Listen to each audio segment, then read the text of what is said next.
Halo semuanya, Assalamualaikum warahmatullahi wabarakatuh. Salam sejahtera bagi kita semuanya. Berjumpa lagi dengan saya Haris di channel YouTube Hariska Vlog Info Bansos ya. Pada kesempatan kali ini melanjutkan sesi saya kemarin hari Selasa ya. Itu adalah sesi tanya jawab Bansos. Pada kesempatan kali ini kita masuk di hari Rabu tanggal 11 Januari. Saya akan melanjutkan sesi tanya jawab Bansos ya. Pada video tanya jawab kali ini ada pertanyaan dari akun Sri Muryati. Dan pertanyaannya sebagai berikut. Maaf mas, tolong dijawab WA saya. Ini WA apa komentar ya? Ini komentar ya. Oke, saya terdaftar tapi tidak pernah dapat. Saya punya anak Yamti, ini mungkin yatim ya. 3 orang yang masih SD 1, yang masih umur 3 tahun. Gimana nih? Rumah masih kos. Oh, yang satu masih gimana ya, kok saya bingung. Ya intinya dia punya anak SD dan juga anak yatim gitu aja ya. Rumah masih kos dan berjualan keliling, kadang-kadang habis, kadang-kadang tidak makan aja sudah susah ya, apalagi mau beli bukunya. Tolong Ibu Menteri, tolong kebijaksanaan dicek kembali yang sudah dapat, yang sudah sejahtera rumahnya. Oke, jadi pada intinya akun Sri Muryati ini menanyakan dia itu katanya terdaftar tapi tidak pernah dapat, mungkin tidak pernah dapat bantuan gitu ya. Jadi masih punya anak 3 katanya, masih ada yang SD dan satunya ada yang umur 3 tahun. Intinya ada SD dan ada balita gitu aja ya. Berikutnya ibu ini menyampaikan kesulitan untuk memenuhi kebutuhan ekonominya dan ingin mendapatkan bansos. Dan pada akhir pertanyaan atau pernyataan dari Bu Sri Muryati ini minta tolong kepada Kementerian Sosial ya, dalam hal ini ya, untuk dicek kembali yang sudah sejahtera rumahnya. Baik, dari Bu Sri Muryati sebenarnya ada beberapa bantuan sosial yang mungkin bisa diusulkan ya kepada ibu agar nanti bisa mendapat bantuan ya, seperti PKH, BPNT ya. Untuk anak sekolah nanti ada namanya Kartu Indonesia Pintar ya atau KIP. Dan untuk bantuan yatim ini sebenarnya kemarin ada namanya bantuan yatim piatu ya. Tapi sebelum ibu diusulkan untuk bisa mendapat bantuan, syarat mutlak yang pertama yang perlu dipenuhi yaitu administrasi kependudukan dari ibu ya, terutama KTP dan KK-nya, usahakan sudah valid terlebih dahulu. Karena untuk bisa mendapatkan bantuan sosial itu syarat mutlak yang pertama ya, yang pertama itu adalah data kependudukannya itu harus valid datanya ya. Usahakan yang terbaru dan yang sudah yang terupdate ya. Bagi Anda yang mungkin ingin diusulkan mendapatkan bansos dan secara ekonomi dan juga secara fisik rumah itu memang layak menerima bansos, usahakan KTP dan KK-nya itu diupdate terlebih dahulu dengan data yang terbaru saat ini. Dan diaktifasi juga ya. Jadi untuk mengaktifasi kartu KTP dan KK itu bisa dilakukan di Dinas Kependudukan dan Pencatatan Sipil di kabupaten atau kota Anda setempat.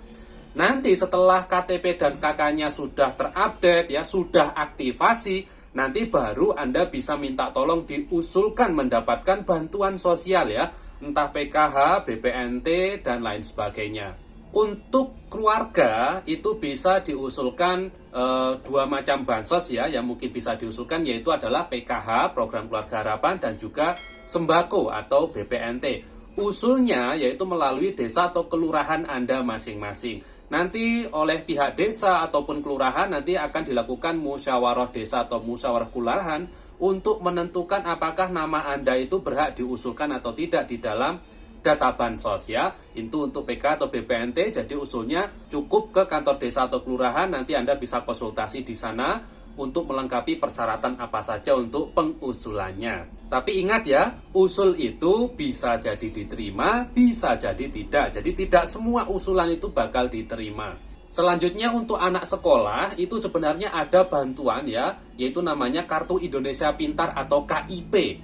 Cara memperoleh KIP itu bagaimana? Nah, itu Anda coba konsultasi ke bagian TU atau operator TU di sekolah anak Anda masing-masing. Misal sekolah anak Anda ada di SDN 1 Nusantara ya misalnya. Ya Anda datang ke sekolah SD-nya, lalu di sana Anda konsultasi ke bagian TU untuk menanyakan cara mendapatkan KIP itu bagaimana, syaratnya apa saja ya. Seperti itu. Jadi sebenarnya ada beberapa bantuan. Jadi kalau misal Anda mungkin secara ekonomi kurang mampu ya, memang rumah masih kos dan sebagainya, tapi tidak mendapatkan bantuan sama sekali. Nah, mungkin itu penyebabnya. Satu, KTP KK-nya mungkin ada yang tidak valid ya. Ini penyebab utama. Berikutnya yang kedua, Anda harus memiliki kemampuan dan kemauan untuk mencari informasi ataupun untuk memberanikan diri untuk usul entah ke desa ataupun ke sekolah anak Anda masing-masing untuk bertanya-tanya terkait bantuan sosial, bagaimana cara dapatnya dan sebagainya, seperti itu ya. Jadi perlu kemauan dan kemampuan ya. Baik, saya kira terkait PKH dan juga KIP bagaimana cara mendapatkannya tadi sudah saya sampaikan. Berikutnya terkait mungkin ada yang sudah sejahtera rumahnya ya, untuk tolong dicek kembali. Itu sudah dilakukan ya Bu ya, itu sudah dilakukan. Di tahun 2022 kemarin sudah dilakukan survei massal ya kepada penerima bansos khususnya ya. Rumah itu tidak menjamin memang. Jadi rumahnya mungkin terlihat bagus tapi secara ekonomi sangat membutuhkan itu juga banyak ya.